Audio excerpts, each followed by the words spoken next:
Assalamualaikum warahmatullahi wabarakatuh. Saya bertanya Gus, tadi Gus Molason menjelaskan bahwa Allah itu secara wujud, bahwa inilah. Berarti Allah itu tidak wujud dengan nyata, hanya dengan rasa. Pertanyaan saya begitu Gus. Assalamualaikum warahmatullahi wabarakatuh. Waalaikumsalam warahmatullahi wabarakatuh. Nyata dalam hal wujud sesuai dengan pandangan kita. Kalau kita memandang wujud dari ainul basyariyah ini, gitu?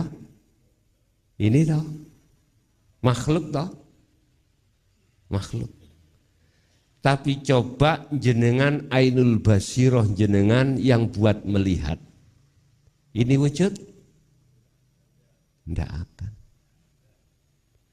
Kalau ini sudah enggak wujud, maka hakul mubin.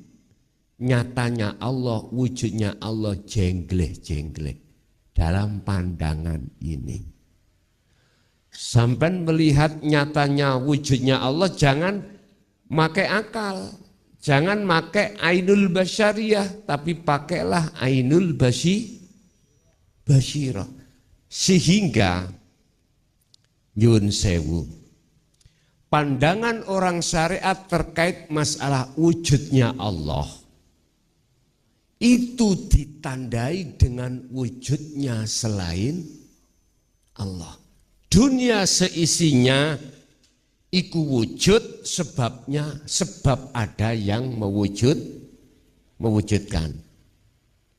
Sehingga wujudnya dunia dijadikan dalil burhan atas wujudnya Allah. Sampai kapanpun Allah gak nyata. Kalau selain Allah masih karena kita memakai ainul basyariyah. Satu. Nomor dua, jikalau jenengan pengen wujudnya Allah itu nyata, maka hilangkanlah wujudnya selain Allah yang kita anggap wujud. Sehingga golongan ahli syuhud, para kekasih Allah itu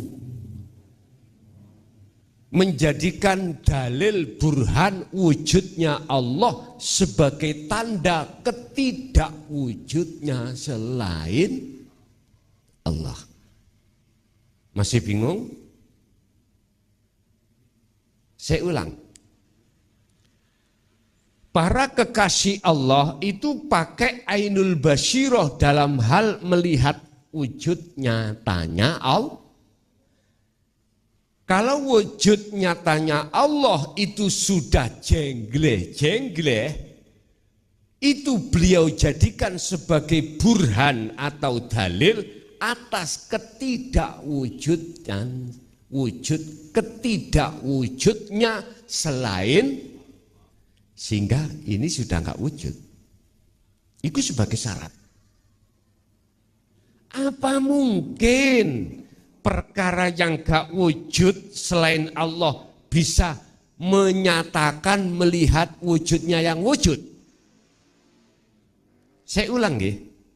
Apa mungkin perkara yang gak wujud aslinya? Kita kan gak wujud. Bahasa syariat kita wujud sebab diwujudkan yang berarti aslinya kita tidak. Saya akan dipaham Pak Gini? Saya akan begini? Oke, mungkin lihat sifat wajibnya Allah 20 terhadap nafsiyah. Pertama, wujud. Iku sifat wajib, wujud itu sifat wajib Allah apa makhluk? Allah ya? Oke, kita makhluk apa Allah? Makhluk ya? Oke, itu prosesnya. Berarti kita punya hak enggak wujud? Enggak punya. Hak wujud enggak punya. Wis, kalau toh sifat wujudnya, sifat wujud itu wujud jadi sifat wajibnya Allah. Lantas lawan katanya wujud berarti Adam itu menjadi sifat wajib kita sebagai makhluk.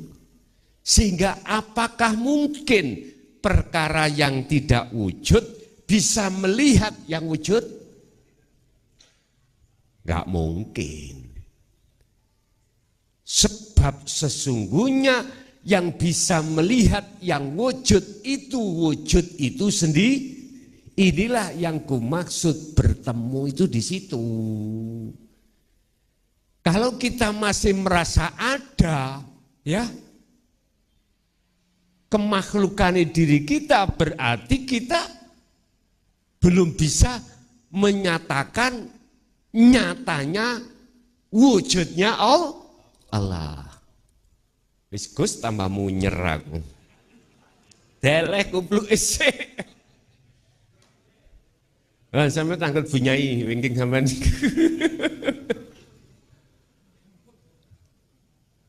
Memang kudu bingung dhisik, Pak. Jenengan kula wau mriki nggih bingung dhisik kok. Sebelum nyampe di sini nggih bingung. Mepe dibuka mboten saged. Terus ditembak masjid baru saged. Nggih, leren bingung muter-muter toh. Kita untuk menemukan wujud sejati ya kudu bingung dhisik. Harus bingung. Kopiah ya rada miring-miring gede ngoten lho. Wis ra apa-apa. Niku proses, Pak nggih. Proses. Terus pundi saged ditampi, Pak? Saged diterima? Jadi kesimpulan ini, Pak. Kita tidak akan pernah tahu wujud nyatanya Allah. Padahal sejatinya yang wujud jengleh itu hanya Allah. Manakala kita masih ada wujud selain Allah. Assalamualaikum warahmatullahi wabarakatuh. Pertanyaan saya Pak Kiai, dengan adanya keutamaan dari Isra Mi'raj, bagaimana cara kita untuk menanamkan nilai-nilai yang tertanam pada kejadian yang dulunya terjadi pada kejadian Isra Mi'raj dengan perkembangan di era global sekarang ini. Terima kasih, sekian, terima kasih. Assalamualaikum warahmatullahi wabarakatuh. Waalaikumsalam warahmatullahi wabarakatuh. Pertama harus syiarkan dinut tauhid. Harus disyiarkan tentang ajaran-ajaran yang bersifatkan hakikat menuju ma'rifat. Ilmu loh. Ini cara kita menanamkan nilai-nilai maksud daripada Mi'raj. Apakah itu minimal pada keluarga kita sendiri? Minimal. Makanya kita tidak boleh bakhil dengan ilmu itu yang sudah Allah fahamkan. Jangan. Sebab lebih-lebih kita sebagai seorang suami dituntut Allah ku anfusakum wa ahlikum nara. Makalah beliau a'rif nafsaka auladaka wa azwajaka billah. Kenalilah Allah dalam dirimu. Setelah itu kenalkan Allah pada anak dan istrimu. Kita sebagai seorang laki-laki, seorang suami, mukhatabnya di situ, kita sebagai seorang suami wajib kita itu menanamkan nilai-nilai Mi'raj di tengah-tengah keluarga kita. Setelah itu boleh keluar dari keluarga, mungkin tetangga, mungkin saudara, teman kerja, teman kantor, apapun tergantung. Apalagi ada yang bertanya orang lain terhadap jenengan. Jangan lantas ilmu itu jenengan masukkan kepada saku, sakunya dijahit Pak. Berarti kita tahu itu ada mutiara lah gitu toh. Tapi zaman era globalisasi seperti itu jangan dijahit Pak. Jangan. Artinya jangan bakhil. Dulu memang mohon maaf saya tidak menyalahkan para masyayikh, guru-guru akhirat kita. Karena guru akhirat kita itu 1000 pertimbangan. Cara bahasa manusiawiahnya. Setelah kejadian terhadap beliau Sayyidina Ali karamallahu wajhah menyampaikan satu karung dinu tauhid, apa yang terjadi? Sejarah ini tidak bisa kita lupakan. Kaum Khawarij pasang badan, Pak. Tahu pasang badan ya? Akhirnya tidak hanya beliau yang dihabisi. Putranya sendiri Hasan Hussein ya dihabisi. Sejak itulah para kekasih Allah, Allah selamatkan secara manusiawiahnya itu, mohon maaf, ada yang dilarikan ke timur, berarti Indonesia itu diselamatkan oleh Allah. Dengan bentuk ajaran ini dimasukkan saku, dijahit. Posisi dulu memang gitu. Tapi aku yakin Allah pasti akan mengutus satu utusannya untuk membuka jahitan. Siapa yang dikehendaki? Ya udah, itu urusan Allah. Sehingga ketika mayoritas beliau para kekasih Allah itu enggak mau Pak menjabarkan ini di tengah umum. Enggak mau, bukannya enggak berani, enggak mau. Karena alasan fitnah. Mengapa harus fitnah? Karena gak paham. Sebab berangkatnya sudah kalau gak paham maksudnya mesti timbul gejolak. Akhirnya Allah menutupi hal ini di tengah-tengah para kekasihnya. Apabila itu terpaksa dikeluarkan, pasti tempat khusus. Dan itu pun mayoritas dengan memakai bahasa kinayah. Akhirnya kita yang eksis hati kita ingin belajar di situ untuk kembali kepada Allah, saya bingung. Saya ngalami sendiri mulai tahun 76. Saya ngalami dari orang tua saya sendiri. Begitu kok. Tapi ketika saat Allah sudah buka maksudnya, saya tanya, mengapa jenengan enggak mau untuk menyampaikan secara terang-terangan? Jawabannya cuma begini, birriyadhati wal azkar. Bahasa Mojokerto itu Pak nek wong tua berkata kepada anak kadang nggih kejem. Biar raimu, lho raimu ngoten nggih. Tahu soro riyadhah wal azkar, biar dirimu itu mau untuk terus-menerus berzikir. Jujur mohon Pak, ketika orang tua mengatakan zikir sirri itu disuruh 1 hari 1 malam itu 20.000 hitungannya. 1 hari 1 malam. Allah ya Karim. Udah, yang lalu biarlah berlalu. Salah satu tetangga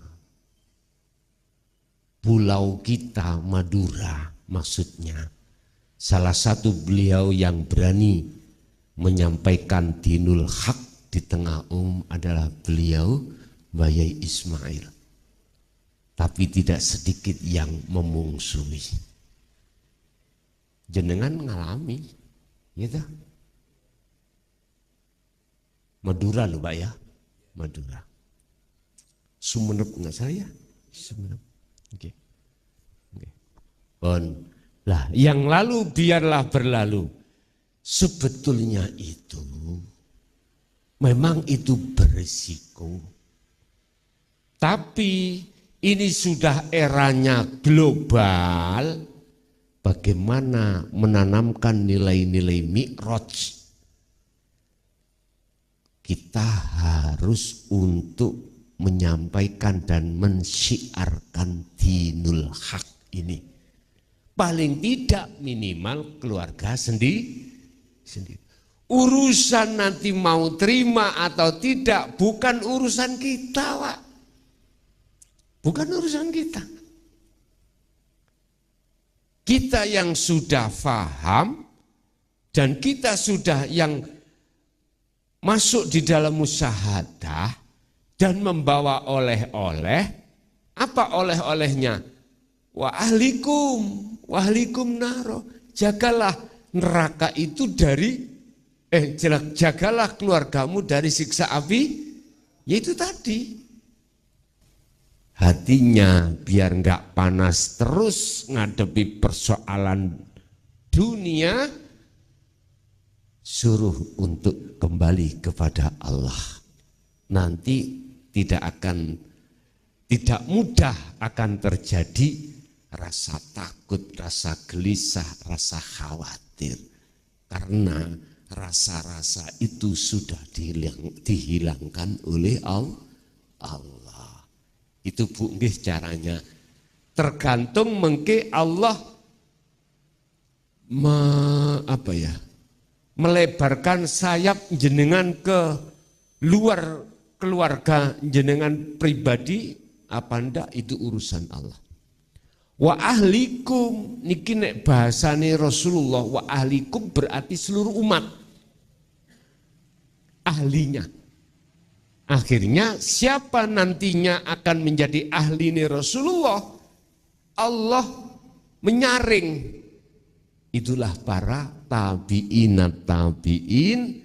saya sebut sebagai para kekasih Allah.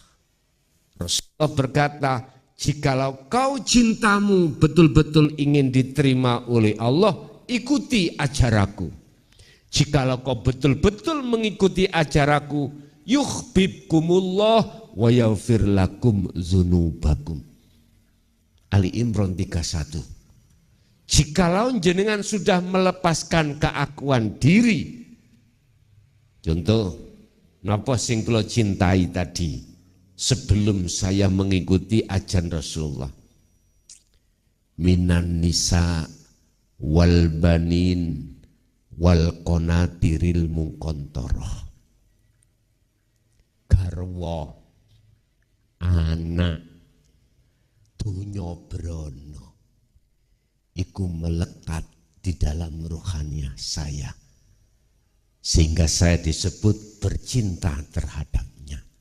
Ini loh tak lepas. Siapa yang mau melepas ini, cintanya terhadap selain Allah, wa may yakfur bitaghut, disebut taghut, maka wa yu'min billah. Otomatis cintane hanya pada Allah. Berarti jenengan dijadikan sebagai kekasih karena ruhaniyah jenengan iki melepaskan cinta selain Allah. Secara jasmani tetap enggak apa-apa, wong jasmani kok. Cuman yang enggak boleh adalah rohani. Rohani karena rohani itu hanya untuk Allah. Wa ma umiru illa liya'budullaha mukhlisina lahuddin hunafa'a wa yuqimus shalah wa yutuz zakah wa dzalika dinul qayyimah. Surat Al-Bayyinah ayat 5. Disebut sebagai ajaran yang lurus dinul qayyimah adalah illa liya'budullaha, rohaniyah hanya bercinta bertemu pada Allah. Ngoten mawon, Bu. Nggih. Terus pundi? Masih ada?